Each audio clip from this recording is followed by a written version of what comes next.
Hey guys, and welcome back to Z3 Cubing. Today I'm going to show you the hidden side of my Rubik's Cube collection.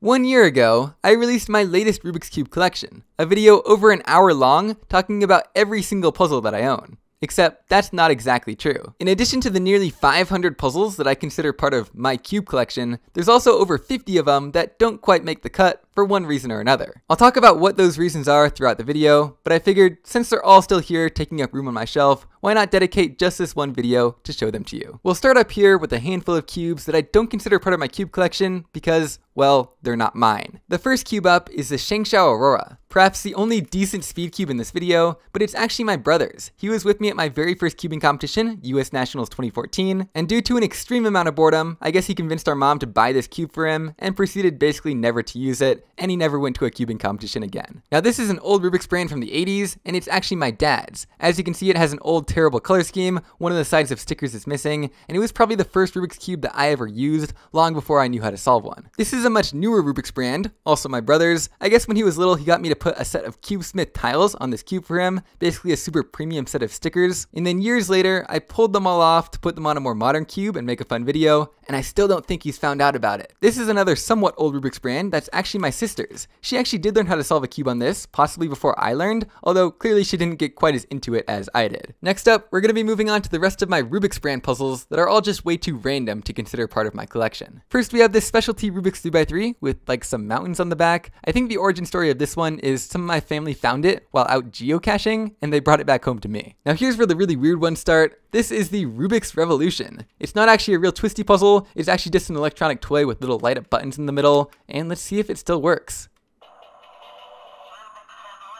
Apparently. This is another old electronic puzzle that doesn't even attempt to look like a Rubik's Cube. It's called the Rubik's Slide. Basically, it has these light up tiles, as you can see. You can slide it around to play different games. This is the Rubik's 360. Basically, you have 6 colored balls down in the middle, and you have to spin the puzzle in just the right way to get them through a series of holes in these rotating spheres and into the correct spots on the outside, and then lock them in. I'm sure there's a strategy for it, but I was never able to figure it out as a kid. This is the Rubik's Twist, also called the Rubik's Snake. Basically, it starts out as one long chain of these triangular pieces, and then you have to get it back into this shape or any number of other shapes. It's actually kind of fun to play around with. These are basically the same thing as the last one, except it's a much newer version that's a little bit smaller and comes with 2 of them. That way you can put them together and make much more crazy shapes. Rubik's actually sent these to me while I was trying out the Rubik's Phantom. I didn't make a video about them, but they are a lot of fun. And while we're on that subject, here's the other product that Rubik's, or more accurately, Spin Master, sent to me. I haven't actually tried it out, but I think basically it's different shaped pieces like this that can go together and make a cube, but then you can also make a bunch of different shapes out of them. And so you can like choose a card, and then because there's 2 of them, you can then race your friends to see who can make it the fastest. Let me know if you want me to try it out on the channel. And back to the other side with another newish Rubik's brand product, the Rubik's Edge. Basically, this looks to me like a super floppy cube. Someone gave it to me, I don't remember exactly who, but it's actually super convenient because I modded my old super floppy cube into a barrel. So I guess now I have a new one branded by Rubik's. Cool. This is definitely one of the most classic non-cubic Rubik's brand puzzles, the Rubik's Magic. Basically, the goal is to take these 3 rings and then flip it around like this so that the 3 rings become connected. This was actually a WCA event for quite a long time, until everyone realized how useless it was. Now this is a very old puzzle called The Missing Link, which my grandma gave to me. I don't think it was actually branded under Rubik's, but I think like the same company made it or something. And obviously the goal is to twist and slide to get all the colors matched up, and clearly it wasn't that difficult because I managed to solve it. Okay, now before we move on to the next row, let's do a quick intermission to talk about my cubes that are shaped like letters. This first one is not fully functional. In fact, it's not functional at all. It's really just a block of wood, and I painted it to look like a Rubik's Cube. I think it looks pretty cool, correct color scheme and everything, and apparently I made it in 2015. The initials are wrong though, that should be Z3 for Zalex Throcker. Here's one that you might recognize, the 3D printed Z3 cube. It is fully functional, but I haven't been showing it off recently because it's broken. I broke it to make what is now the most popular video on my channel, and I've been meaning to make a new one, but haven't gotten around to it. And I guess that's a good transition into the next few cubes, which are ones that are just broken for one reason or another. This first one is a Shengshao 5x5 that's apparently missing some center caps. I had to sacrifice this entire blue center for a mod that I was working on. I broke one of the centers, the broken one is still in there, which is just barely holding it it together. This is a half-finished 4x4 mod, which I gave up on years ago because apparently I was really bad at modding. Basically, it's a cutter cube, so you have to turn the middle layers 45 degrees like this before the rest of the cube is able to turn. And up until a couple years ago, it was actually sitting in pieces before I realized that I could probably just assemble it and have it as a half-working, half-finished mod. This is an old 1x1x2, which predates pretty much everything in this video, other than my dad's old 3x3. It barely has a mechanism. It's basically just plastic rubbing against plastic, and evidently our dog chewed it up at one point. These next few cubes are in a very niche category of things that fans have given to me at cubing competitions. First, we have a generic cube that has my name on it, so shout out to whoever gave this to me. This next one isn't really a cube, but it looks like one. It's actually a pretty cool little display piece that someone gave to me, made out of these little melty bead things. And here's one that someone gave to me just last week. It's a mini 3x3 with this little ribbon attached, I think designed to be a Christmas ornament. And that's a good transition into the rest of my mini 3x3s, which aren't part of my collection because they're just so cheap and terrible. And to demonstrate that point, we have this first one here, which has even more wrong of a color scheme, and it turns absolutely terrible. This was originally the same type of mini 3x3, but I replaced the stickers and added some lube, making it turn actually kind of okay, except the stickers were terrible, so the lube seeped into all of them and all the centers fell off. And here's another one of the same cubes that's just missing stickers entirely. Don't ask me why it exists, I have no idea. These next two are Angry Birds themed mini 3x3s that still turn equally terrible, so that's interesting. Here's another terrible mini 3x3 sticker mod thing. I think I know the story behind this one. It was like some prize for a fundraising goal for something in middle school, and so obviously I got exactly to that level of money and then gave up. Here's another one that I think might have been from some school event in like high school, but honestly I have no idea where it came from. Aerospace.org, apparently. And now moving on to the rest of my terrible sticker mods, now full size though. Should be pretty obvious why I don't include these in my collection. This is a football cube, which has the unique property of having to orient the centers, just like any picture cube, but also, since all the centers are identical, it kind of acts as a void cube, so you can get parity. But I got this at like a town fair one time. I spent a few dollars on it and then promptly realized how terrible it was. It looks like I did try and lube it though with CRC silicone. This is a sparkly cube that I think my mom gave to me at some point, so let's open it up and see what it's like. It actually is pretty cool, those sparkles.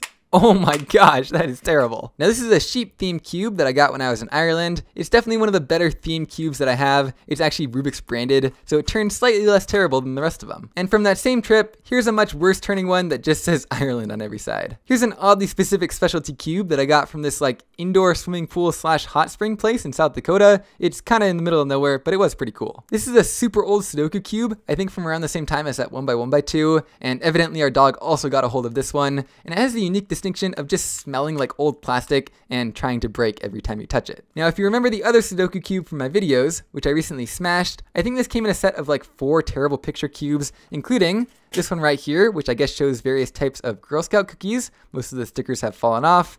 And milk, apparently. But strangely, this snake cube is the one of those 4 cubes that actually had kind of decent stickers that have stayed on over the years. It still turns equally terrible though. And this Rubik's cube, well, it's not a Rubik's Cube, it's a stress ball that I think my friend Tim gave to me. Okay, we're gonna start off the final row with some other miscellaneous mini cubes. These first 2 are mods that I made out of the aforementioned terrible mini 3x3s. These are 2 different versions of Siamese cubes, so basically different ways of fusing 2 cubes together, and they're actually kind of fun to solve even if they are terrible looking. Now you may remember from my cube collection that I had a single mini 2x2, double fused 2x2, as well as a triple and a quadruple version, but in addition to that, I also at one point bought a bunch of these double fused mini 2x2s, basically because these mini 2x2s are just really nice for making mods out of. And to illustrate that point, these are 2 of the cores of some of those same mini 2x2s that I used in a mod many years ago, the 1x2x2. Those 2x2s are actually what this is made out of. I just rediscovered these cores recently. They are basically fully functional 2x2s, and I will be using them for some very exciting mods coming up soon, so stay tuned. This is a 1x1x2 without stickers or anything that I believe I designed and 3D printed as a prototype for the spinny parts of my Z3 cube. Next up are my various 1x1s. I have a ton of these, especially the cubic ones, but obviously I only keep one of each of them to go in my collection. So this was my very first attempt at a 1x1. It's made out of black painted Legos and then inexplicably covered in packing tape with paper stickers on top. Here's my next iteration of a 1x1, made out of a black painted die, as with the rest of them, also with paper stickers, but looking a little bit nicer this time. Here's kind of the same thing, but with slightly bigger stickers, which look like they've been water stained somehow. Here's the same thing again, but with actual Rubik's Cube stickers on them, looking pretty nice this time. Here's another version of the same thing that presumably was abused for a video somehow. I don't exactly remember why. Here's another version of the same thing that apparently has magnets, because why not? And here's one more that doesn't have stickers, and presumably has also been through some sort of abuse. Now at one point I thought, wouldn't it be nice to have a real 1x1?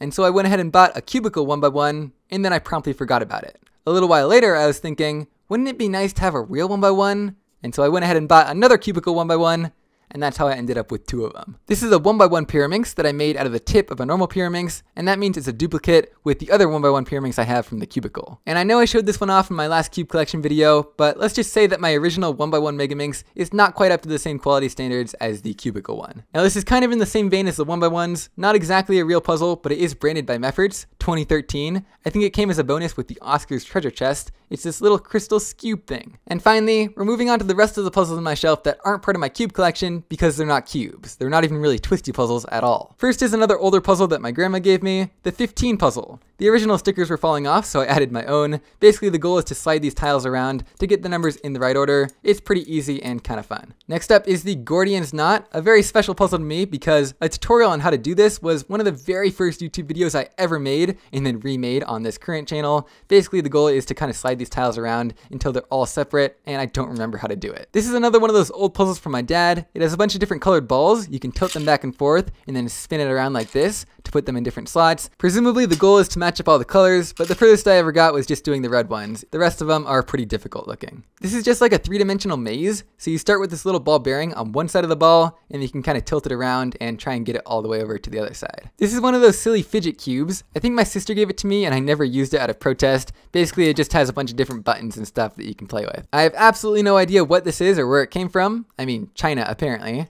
I guess the idea is to get the balls through the holes or get the balls to balance on top of the holes without falling through or something like that. These next few are wooden puzzles, so you have a bunch of different pieces that you have to fit together into the correct shape. Solving these has never really appealed to me at all. As you can see, this one hasn't really been taken out of the plastic wrap. This next one at the very least has been taken out of the box. I'm not sure if I've ever solved it though. I just tried messing around with it for a minute and I could not figure out how to even get it started. Now this is the one that I have at least solved before, probably using the included instruction manual. I think the first move is to do something tricky like rotating this one, then lifting this up, but yeah, again, I don't have much interest in these. And finally, we have perhaps the strangest thing of them all, one of those wooden puzzles where you have to slide the tiles around and get them past each other to get them off the board. But the really weird thing, this was actually sent to me by the Cubicle, discount code Z3Cubing for 5% off, and made by Chi Yi. In fact, it seems like they've taken their lessons from speed cubing into the wooden slidey puzzle business because this thing is actually magnetic. It makes me actually want to open it up and try it. Okay, I stand corrected. It's actually plastic and not wood, but as you can see, the tiles snap into place magnetically as you move them around,